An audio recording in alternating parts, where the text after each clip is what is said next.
Welcome back, ladies and gentlemen, from your lunch break.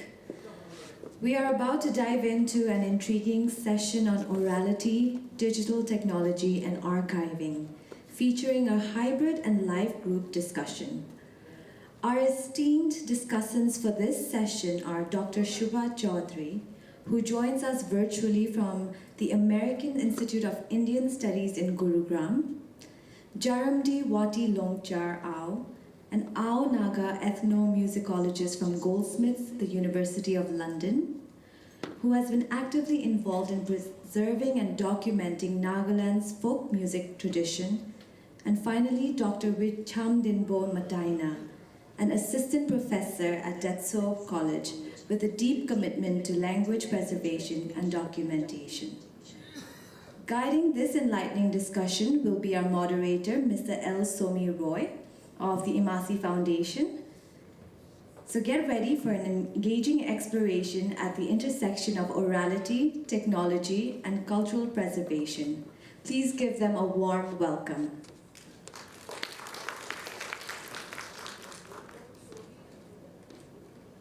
Mrs. Somi, could you kindly come and take a seat?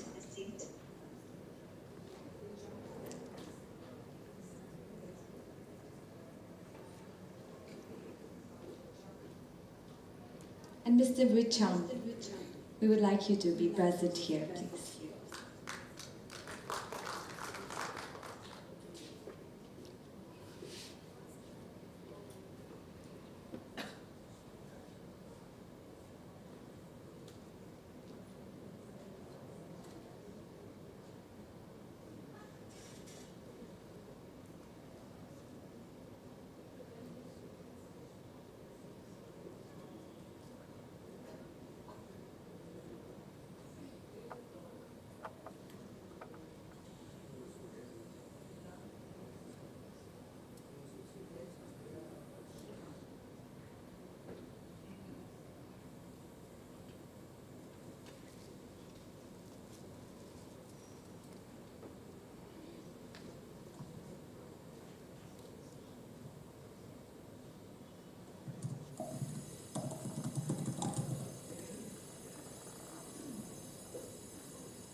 Good afternoon.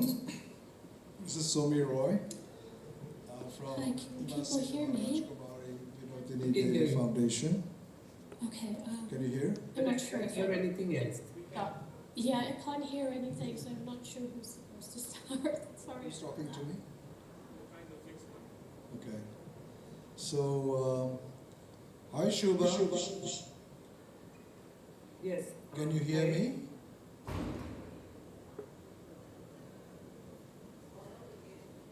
Hello, Shubha. There's a lot of echo, like 5-6 echoes. Can't Okay, make out. we all need to. Hi, Jaramdi. Dr. Longshaw. Hello. Hello, hi. Yeah. Can you turn off your microphone when you are not speaking? Yeah. And the same goes for you, Shubha. Right? Okay. Are you still hearing the echo? No? Okay. So, this is a topic. This topic for this session is something very close to my own interests. It's on orality, digital technology, and archiving. And we have also Dr. Mataina from our own Tetso College joining us. And so what we're going to do is, we're going to start with the person who's going to be our lead discussant, Dr. Shubha Chaudhary from the American Institute of Indian Studies in Gurgaon. And then she will share her thoughts on a range of topics and subjects of orality, technology, and archiving. And then after which We will have Dr. Jeremdi make a presentation on PowerPoint, and then we'll have a discussion with you. So I will just try to make sure that things go smoothly. Imasi Foundation is one of the producers of the Listener Nagaland, along with Media Management Group for Literacy and Development, my friend over here. And then we have we have Sanjeev Bihari, a senior consultant, working with us in New Delhi. And we're all coming together with around INTACH Nagaland, where our festival director, Sentila Younger, is the convener. So why don't we then, may I request Shubha Chaudhary to share a few thoughts about orality, digital technology, and or archiving, wherever your interests lie and where you see the contribution can be made to the discussion of oral literature in India and in particularly in the northeast of India. Thank you very much, Shobi. I was given to understand you're going to be asking me a lot of questions. So I would just like to make an opening statement. First of all, I'd like to thank Sentila and the other organizers for having me here. I would have loved to be in Dimapur, and maybe there'll be another occasion.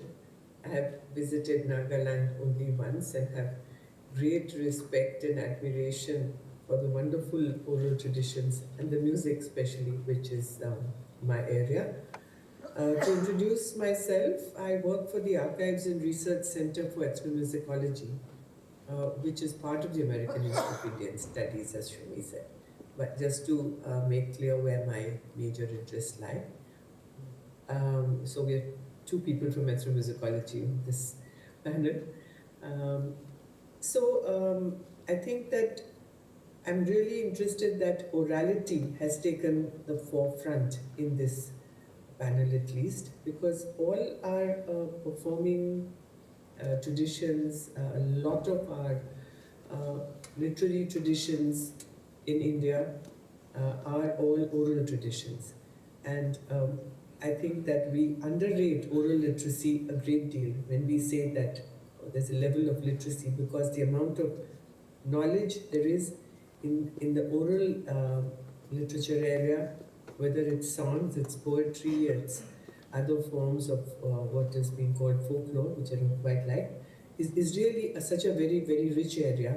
And it is threatened today as the oral transmission is going down and endangered due to a lot of reasons, as we all know, I'm sure. So, coming from the area of audiovisual archiving that I do, I feel that recording then becomes one of the only ways we have of capturing this oral literature, the memories that people have, the repertoire that is orally transmitted.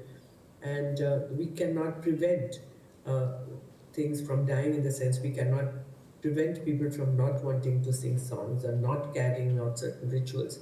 But at the very least, we can record and document very clearly, not just record, but document the context, why things happen, where they happen, involving the communities that are the bearers of this tradition as much as possible. And that may be one of the ways that people can, at a later stage at least, find out what their traditions were.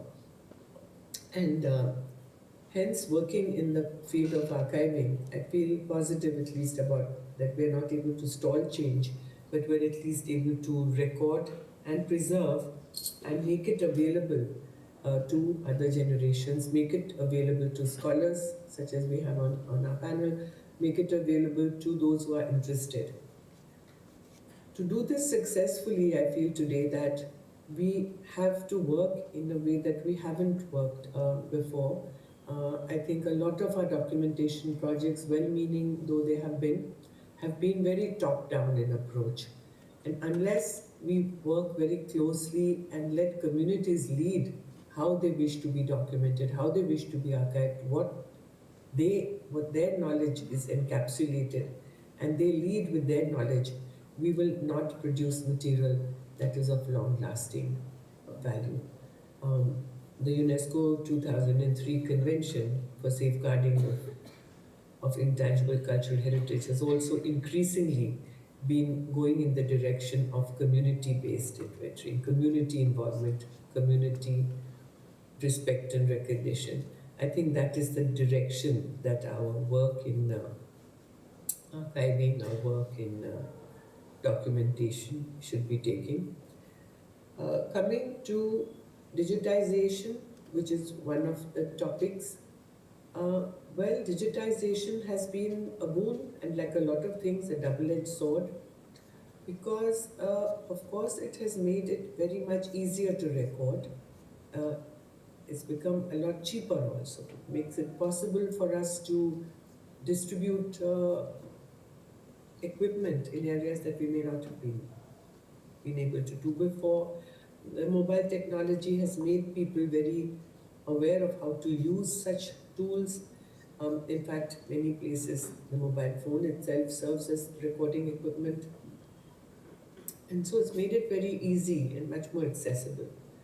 Digital technology makes it easy to share, makes it easy for us to publish on the internet, makes it easier for niche audiences to access from otherwise remote areas like many areas in Nagaland. So, but the same thing, the ease itself also creates its problems, that we are not able to control access so easily. It's very hard to prevent sometimes unethical use, illegal use of things. It's very easy to exploit materials commercially without due process, without correct ethical values being applied. So there are those issues that come up, but digital technology is part of our lives now, and we have to learn to deal with it rather than to look at what's wrong, but take advantage of it to the best extent that we can.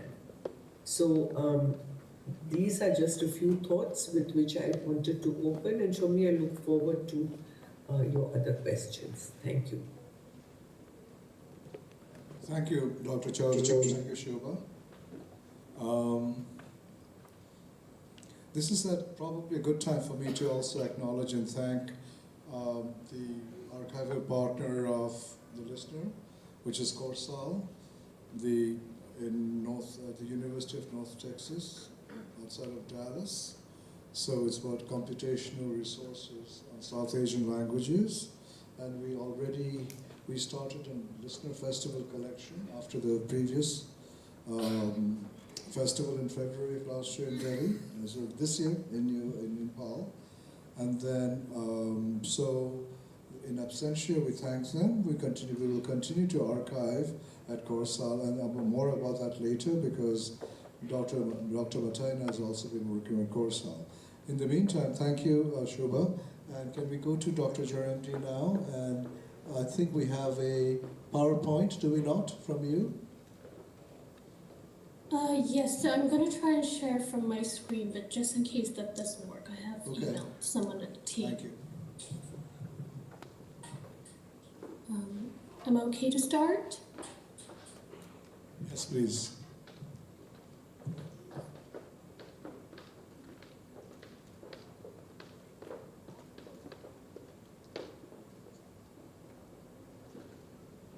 Okay. Hi, just a quick clarification. I'm not Dr. Longchar.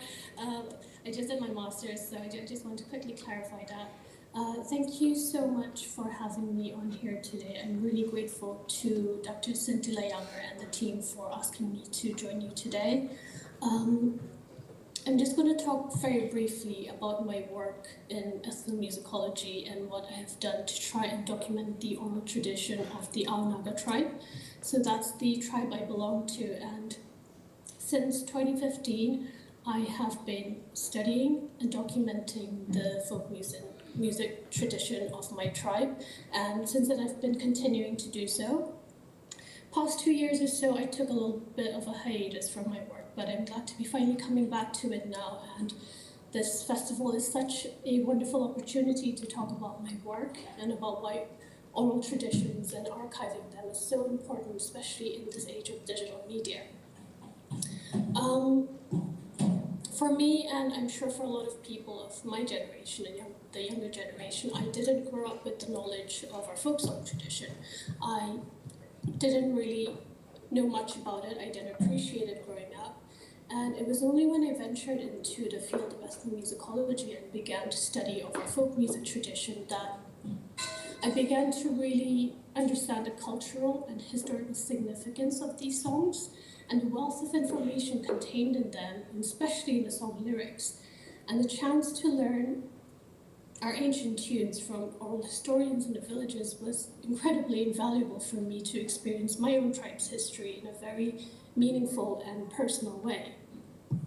Now, in terms of the documentation that I've done, over the course of the field, over the years, I have accumulated a large number of Ao Naga folk songs from different villages because that's the area I specialize in. And I have perhaps close to 100, and I've transcribed maybe 20 or 25 of those. And music transcription for me, like in addition to audio recordings and video recordings, like Shobha has mentioned, for me transcription is also a great means of documenting the tradition that we have. For me, whilst I was documenting, it just gave me such a better understanding of the songs, the form, the structure, the harmony and everything, and just notating them allowed me to just look at the different folk songs that I'd collected from different villages, compare them. I was also able to see a lot of similarities and variations in the songs themselves. For example, if I can share my screen, I'm just going to share with you these two songs that I've collected from Longcombe village in Mokcho and also Mokumchukit village. And these are two cup violin songs from two different villages. So I'm just going to share.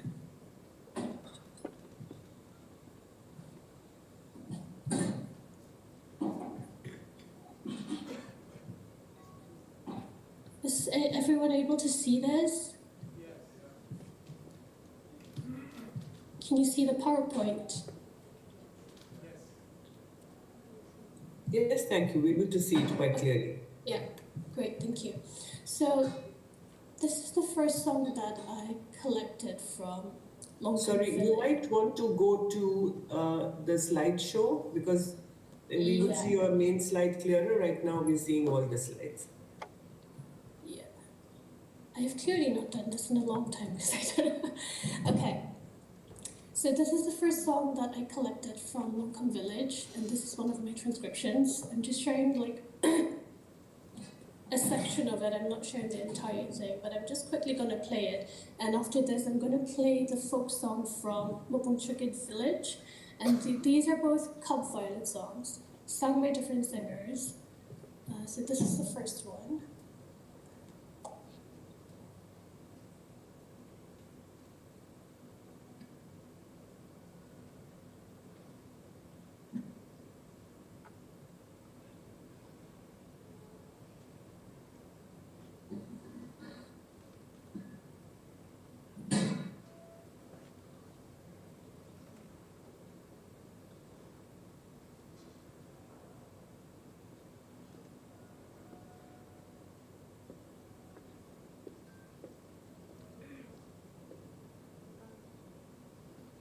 So that's the first one, and now I'm going to play the second cup violin song. We could not hear. Do you need to raise the volume? Would you replay it again? Sorry, you could not hear the first sound. Sorry, could you not hear it?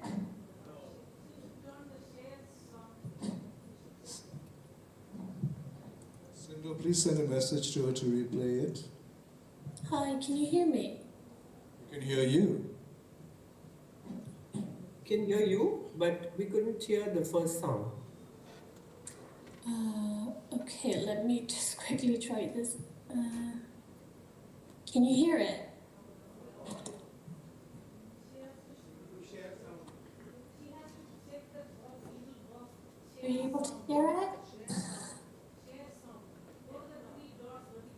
Did that work?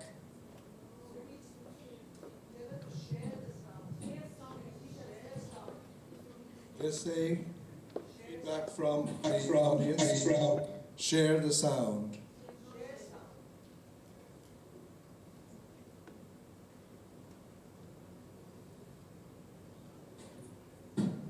Okay.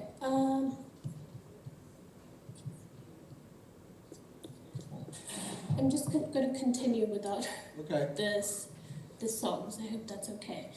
But just to continue with what I was saying about oral tradition and with transcription and how it allows me to see similarities. So with the two songs that I just played, or rather showed you, having the transcription side to side just allows me to see like the shared melodic similarities, even though it's from different villages and sung by different performers. And it allows me to see how our folk songs themselves have evolved over time and how each performer interprets it. It allows me to follow the melodic shape of the song, see the variations within the songs themselves, and how just the very same song has evolved over time, and as they move, they change, but it's not beyond recognition. It still maintains the basic structure, the integrity. Now, in notating orally transmitted music like I've done, I'm not saying that writing this music down in the Western music notation is superior or is that free from the variance that exists within oral music itself. Because I'm notating everything that I hear, it's from my own perspective and from my own understanding of my music culture that I'm transcribing. So I'm sure if someone were to come in and listen to the same song and notate it, there might be some variation and the other person may hear something that I may not hear. And that just leads to my second reason for transcribing, is that it just allows for an exchange of musical ideas, for analysis of our music, and something I don't think a lot of us do with our Naga music tradition. It just serves as a gateway for us to understand and unravel the complexities of our own music, and we can use these transcriptions as a foundation for arranging, adapting, and reimagining our own music. And the third and main reason that I want to transcribe our music is that, doing my research, I was barely able to find any transcriptions of our songs. I was able to find songbooks which had the song lyrics in them, but obviously there is no music attached to it, so I wasn't able to obviously figure out the tune. I had to get in touch with people, go traveling to villages and sit down with folk musicians and oral historians to record. And that is something which I absolutely love to do. That is my work. But I also am aware that, having the time and resources to be able to do something like that is something not everyone can do.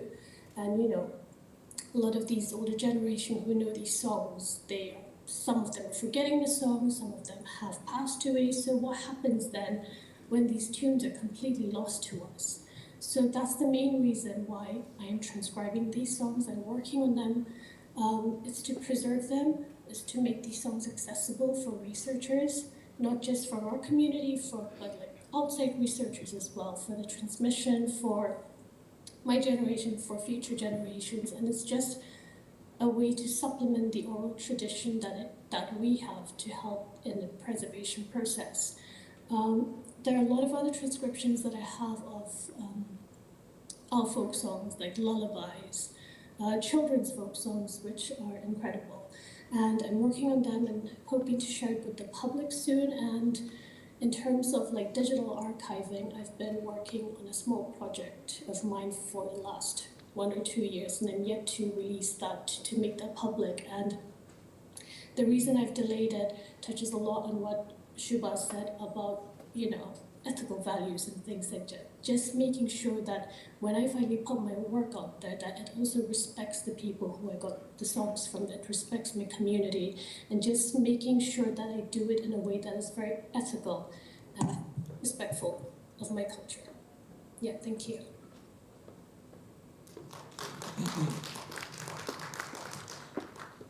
Dr. Mataina, could you please share your thoughts about recording? Do you also record music? Do you transcribe it? How does your archive work? It was fascinating to hear you talk about the Northeast Indian the archive at Tetso College that you started. We're very eager to hear more about that with reference to what Jaramdi and Shubha also just said. Thank you. Okay, so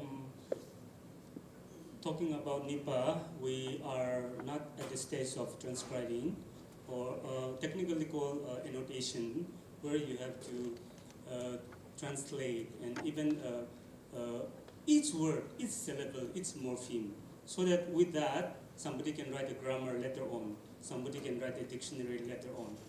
But we are going, that will be step 2. The first thing at the moment we are doing is we collect data and we give the metadata. What is metadata? Is it's basic information about an information. Information about an information. So like who is the singer, the date of recording, the place of recording, and like a little description of that thing, so that somebody can take that one and carry on further research with that materials. So that's how we are doing at the moment. Have you started making the metadata in your collection? Yes, very much. Please, I request all of you to explore our site, our archive, and you will see a lot of things. So there are models actually like the Dublin IMDI, the metadata format, but ours is like a hybrid and mixed kind of thing, customized for our Who gets access to your archive? It is open access. Anybody can do that. Yeah. Do you have any linkages with other archives so there can be cross-searching of Pardon me? items? Do you have any links with other archives in India or abroad so you can do a cross-search of items? Can you do that with your archive? At the moment, not formally, but then the moment we launched yesterday, I shared on my profile and all. So it is being recognized by the stalwarts in this field across the globe. So they are sharing on their page themselves. So that is happening. So hopefully we will try to explore collaborative work with other people. And this morning, Principal Dr. Hewasa assured me that she had a chat with Nagaland, somebody who is doing the same kind of work in Guwahati. So already started, yeah, those collaborations. Well, congratulations for Nepal. I think it's a really amazing initiative you're spearheading at this point. Can you tell us talk a little bit about the oral technology you're using and what kind of oral technology do you think we ought to be concentrating on? What are the needs of Nagaland? What are the needs of our tribes and communities? What do you see as some of the challenges that are coming down the line for you? Okay, so if we are to talk the relationship between documenting endangered languages and the technology, there are so many problems. So as you know, technology is like really dividing us today, the digital divide. If you look at Manipur now, they have no internet. Kashmir, they don't have internet, something like that. So for a poor community member like us, it's really difficult for us to access the internet or use the technological facility. And even if we look, going beyond that, if we look at the like AI and all, so they're going to be very unfair actually for the small language like ours. Let us bring it to one context here. So we have started welcoming the materials for NIPA. And maybe even among the Naga tribes, some tribes are a little advanced in literature and all. So the moment we did that, Ao and Angami, they sent a lot already, like 20. The rest, even 0. Now after 100 years or 50 years, if somebody searches about Naga thing of my mother tongue or somebody, they won't find anything about my stuff.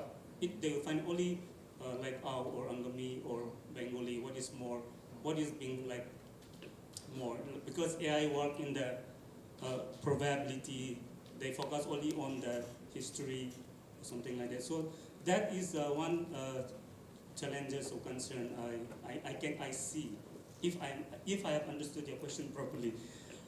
So this is it. But then without technology, whatever so far we have been done would not have been possible.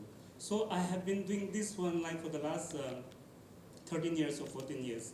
I did for my mother tongue, so my documentary materials can be found at Korsal, the one you have just mentioned.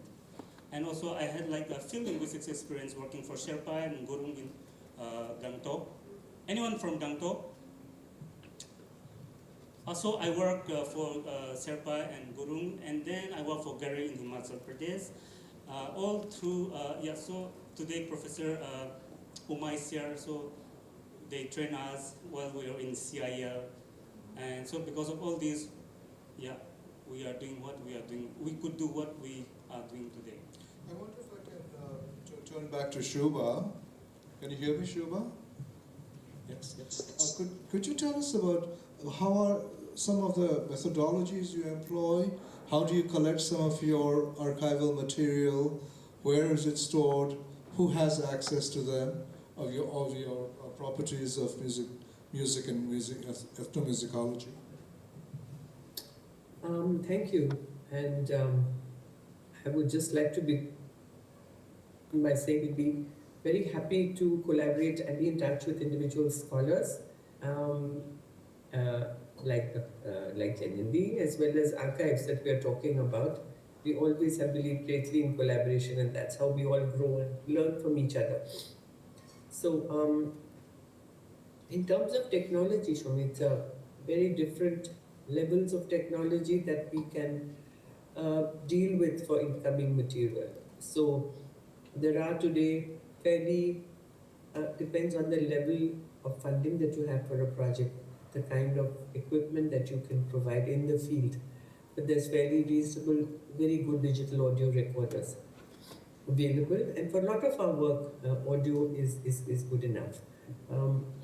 I would, in fact, we go on, like to discuss about why NND feels that transcription is the only way to capture this and not recordings, which are much more accessible today, because they can, we don't just need access to the internet, as we can pass on digital technology very easily between phones today, or between, there is a range of access mechanisms available for recordings. And transcription is restricted to those who can read Western music notation, but that's an aside. So show me, it depends what is an affordable level. Today, people are making very good recordings even on mobile phones. Now, that's not something I would recommend, but there's a range of digital technology available for recording. So when we have had good funding, the archive itself owns pretty high-end digital technology with good microphones and so on. But all the incoming, we as an archive are a repository. We take in collections made by people in the field, and we preserve them and make them available to scholars and communities or whoever is our rightful access partners. So we do not insist that you have to have this or that kind of recording for it to be brought in. We take in a great deal of analog material even now, which we digitize for the sake of preservation and storage. What we do is, in terms of physically, if you're asking, Shomi, we have our own servers on a RAID array where we create backups, and we have today about 70 terabytes of audio and video recordings in the archives. Now, how is it accessible? For every collection that we take in, we enter into an agreement wherein the person depositing, the scholar, person, whoever is working on it, gets to choose the degree of access they wish to give. They may want to totally restrict it for a short period. They may make it available only for listening within the premises of the archives, or we might have permission to make it available for research and teaching purposes only. Anything out of that we do purely by taking permission. So our laws since 1997 have brought in something called the performer right. So without the performer's explicit permission, we would not like to make materials available. However, for teaching, classroom use and research, it does not need the performer permission, but we do try and get it in all cases. So we are working on putting our catalog online, but we will not put the whole archive online because we will simply not have the rights to be able to do so and to be able to ensure that the right kind of use is made.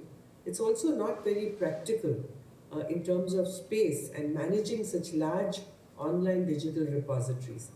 For example, I'm sure we are all used to saying, knowing, say, song sessions that may go on all night. You have rituals that go on all night. Are you telling me somebody is going to sit online and listen to 8 hours of streaming video? It's not going to happen. So, but people do come in, if they want to come in to the archive and work on it. Yes, they do very often. When you're a researcher, you want to do that. Then you will sit and listen for a whole week if you need. And of course, we have been working, Shomi, to tell you, we've been working on several projects of late where we are trying to give recordings from the archive to the community, to the performers or their families, or to the community, because that's one of the ways that older material can go to revive traditions within a performing community. So that's a kind of summary. I hope that works. That is fascinating. In fact, at the last Listener in Impal in February, we had a session on intellectual property rights when it comes to traditional heritage and resources. We realized that it is an ongoing discussion that is being held among archivists and librarians and scholars all over the world. It's a very important topic. Who belongs to whom? What do these materials that we're recording so assiduously and cataloging and preserving, who do they belong to? So there's some of these questions. How do you deal with some of these questions, Jeremdi? What is the state of, like at Goldsmiths, for instance, in London, in terms of study of music and transcription? Do you really need to do transcriptions? Can we just go by recordings of music? Do you have applications that will turn the music into transcriptions automatically? How do you handle the collection of songs when you go back to Nagaland? What does the community think about you? There's so many questions I want to ask you. Pick and choose. Thank you. Thank you so much for those questions. So I left Goldsmiths 2020, so that's where I did my master's, and right now I'm just an independent researcher.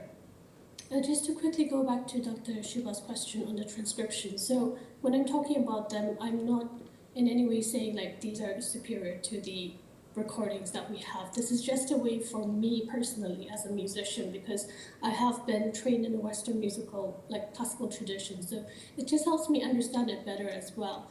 And when I've been to the villages, excuse me, a lot of people obviously grew up in the church, and there are folk musicians who now know the Western music notation. So when I show it to them, they're like so excited that the music that they're singing, the music that has been passed down orally, is actually being preserved in that kind of form. And that's something new for them. So it's just a way for me to have something tangible to show them as well. Because like Dr. Mataina, I hope I'm pronouncing that correctly, like he said, sometimes all of these digital mediums that we have are not accessible to people in remote villages. It's just not something that's possible for them. Even for me, sometimes to be in touch with, I'm all the way here in London, and for me to get in touch with someone from the village, it's just really difficult for me to constantly keep in touch. So it's just having something like this, having these transcriptions, something that they can see, and they can see that this is something that they've contributed to, is just very, for me, I found very encouraging for them as well. Sorry, what was the other question? So many questions. I'm fascinated by your involvement and your work with the community. I find it's very respectful of the people that you are gathering information from. And I think Dr. Mataina is also doing the same thing among his Liangmei tribe in Nagaland. And yes, it's important to show people what you're doing with its transcriptions, bring back the recordings, and do you see this as a way of recording it for the future? And also, how do you see people using it to continue their traditions and the practice of their traditions in the future? How would we promote this? What do you think? Tell us what we should also do for you. So was that question for me or for Dr. Shubha? For you, and then we'll go to Dr. Matanak and answer the same questions after this. The community, your responsibility. We talk about ethics of collecting, intellectual property rights, the continuation of tradition. We're assuming this is all very good. How do we help this process along?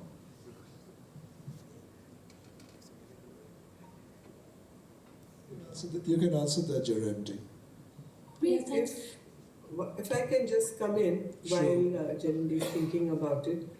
First, I'd like to apologize, Jarendi, for not thinking. Obviously, Nagaland is very different from many parts of the country where there is so much training in Western music. And yes, the churches are big centers for people to know notation, which is not there in many parts of the country. So yes, you have a different situation, and I can see the value of what that would be. Shumi, you've talked about rights. Now, you see, the issue is when you're saying who does it belong to, I think that's a wrong way to look, because belonging is some very, it's a catch-all term. So nothing belongs to anybody, really. So who does the recording belong to is different from who does the tradition belong to. Who has the right to pass it on? Who has the right to perform it? Who has the right to publish about it? How do they publish? With, how do you use it? With keeping the respect, keeping the context of what are the customary rights. So there are so many issues. It's not like who does this belong to. A recording can belong to one person. The music itself doesn't belong to any one person. It belongs to a community. Does the community want to share? How do we say community? Again, it's not a monolith. All ours are not going to have the same opinion. So that is what makes all this very naughty. And I think the way forward is to be conscious. The way forward is to make sure we respect, is that we have consciousness about this, and we try to document everything that we're doing so that we're very clear, we're very transparent and honest. Laws will change and the situation will change, but we can go forward as long as our intents are correct, to the extent possible, and they will be constantly changing. I just wanted to share one small experience of working in Nagaland. I visited Pek and with a young couple who'd been working there and part of this Orality project, and came across this group who just formed the Chakistan Cultural Preservation Society. And I was so impressed with what they were trying to do that I had a grant at that point. I have given them a digital audio, a Zoom recorder, which makes very good digital audio, stereo recordings, a camera, a digital camera, and a rather ancient laptop that I was able to buy personally. So that, because without a computer, you can't deal with digital media, because they were so keen, why can't we record our own traditions? So I did manage to get this and hope that this will start a small archive in Pek. But these are what happens with community dynamics, to be very blunt. Nothing has really moved on from there, is from what I understand. So what we were able to record, the little bits, it's been used in a very beautiful documentary, Up, Down and Sideways. We have a little bit in our archive. We are publishing some of it on Folkways Smithsonian, with revenue going back to them of 1/4. Which is a very, very tiny little thing. But so I thought that one of the ways is for us to empower the communities to themselves document and record. I still believe it, even if my very tiny whatever attempt, in fact, hasn't really borne fruit up to now. Who knows, it may in the future. So that is my contribution to this discussion. Thank you very my own much. little experience in Nagaland. Not So just, over to you, Jay. not just to the discipline, but to the field. Dr. Mataina, could you talk a little bit about some of the issues we're discussing about the community, ways of access, giving access, Okay, so intellectual property rights? ethics, intellectual property right. I think when it comes to those traditional materials, it's really controversial. So according to Indian intellectual property right, it keeps on changing. Somebody wrote something, till 60 years he has the right, but after he died, something like that, it belongs to nobody anymore. Like our traditional songs and all, actually it does not belong to anyone, but then it's to the community. But then if the community say it belongs to us, and if they want to keep it only with them, it's not going to work. So when we talk about language preservation through whatever means archiving, I think there are three important things: the community members, the government, and the experts or the advocates. Now, if we go to there's a big problem with this. You go to Honomase, for example, you ask them to sing one song, they'll ask 500. So the challenge is, something like that. So now, not talking about the intellectual property right. Even to without that, without the support of that, you cannot do anything. But then if you say, because I'm a community member, I'm going to charge anything for you, again, that is also not going to work. So actually, this brings me to what I want to say something about like this. This morning, if you were in Ban Wang's lecture, he said he has given a problem. He got all the materials now. There's nobody to teach thing. I'll give one more problem. So this is I want you to picturize one thing. Next year in the Dimapur, we are trying to open schools for every tribe. This is not real, okay, just imagination. So the medium of language instruction is going to be each of your tribe. We will teach physics, science, everything. Will you send your kids to our school or not? The medium of the language will be, instruction will be the mother tongue. Will you send to our school or not? I think most of you will say no, you won't send. You will send to a Hindi international school, English medium school, something like that. I don't blame you. We all see, what about fishing? Will you continue to do the traditional fishing? Nobody will do to save the environment. You will use bomb or dynamite or something like that. You will continue to wear your traditional dress. Nobody will do. I don't blame you. We all like it, but then at the moment, what we have to worry is our belly. We are poor, we need to get job, money or something like that. But meanwhile, our languages are dying. That is where archiving thing comes into picture. So that after 100 years, somebody can revive it. If you look at the Hebrew, 1,000 years, no more. Today it is like spoken again, like in Israel and all. It's because of the documentation or was archived before. So that's where I want to come back to our archive thing. So this is, there are two things, like I said. You have lots of photos, audios and all in your phone now actually. But if somebody comes and sees it, he won't get any idea what is that photo is about. So at least you have to give information about that, description, who did all those things. That is number one thing. Number two thing is, this is purely for linguists, for transcription, the one you were asking before. So at NIPA, we are at the moment, before all the language dies, we want to keep it. Now that's why, coming back to the main question. So in our archive, we have NIPA policy. Somebody who wants to use our material, it is open. So they have to cite the performer, the native speaker who perform it, as per the academic standards they are following. They have to give it the person who is doing the recording. He's called as creator now. And the third one is the college, the publisher. See, the college has spent lots of resources involvement of the computer guy, the linguist, so many things. So those things should be acknowledged kind of thing. So it is really a little bit complicated, who owns the property of that when it comes to the materials of the endangered language. So I think we have just maybe time for one or two quick questions. Does anyone have a question or a comment? And please tell us who it was directed to of the four of us. Anyone? Okay, so how about if, Jeremdi, I think I cut you off. Any last thoughts that you would like to share about the work that you're doing, where you want to take it to, and what it means for you and for your idea of Nagaland? Hi, thank you so much.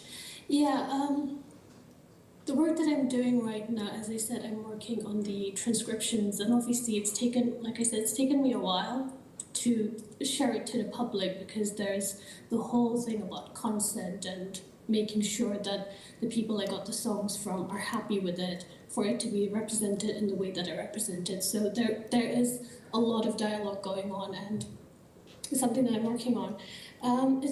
I just want to say, like, this festival is just a great opportunity for not just for me to meet my fellow researchers and people as well, but also for the general public to just see how important archiving is in preserving our languages, in preserving our folk songs. And yeah, I think my future project would be, I'm working on folk songs for children, so kind of transcribing some of the folk songs I have into piano music and hopefully have a book out, and then children can explore our folk songs through that. And hopefully that will happen sometime in the future, but I just think introducing our folk songs to kids at a young age would be a great way just for community preservation. Yeah, thank you. Thank you. I think this is, I mean, we could go on and on for hours. I'm just kind of feeling I'm getting warmed up right now. I really want to thank you all, Shubha and Jeremdi, Dr. Bataina. Perhaps we can continue this conversation since the listener is planned as a rolling festival, Maybe we should consider this an ongoing conversation, because obviously, Dr. Bataina, you just started your archive. You know how long it's going to take for you to get this going, right? It's a lot of work ahead of you, right? So thank you very much, Shubha. Thank you, Jeremdi. I'm sorry we're a little out of time. And thank you, Dr. Bataina. And thank you all for coming.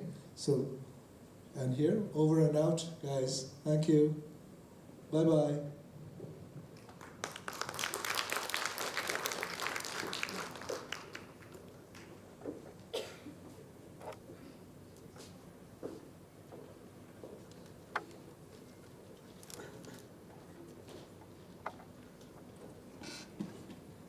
What a fantastic session. And I'm so happy with all the initiatives that all three of them are taking in preserving our cultural heritage. And I really cannot wait to see what the future holds for them.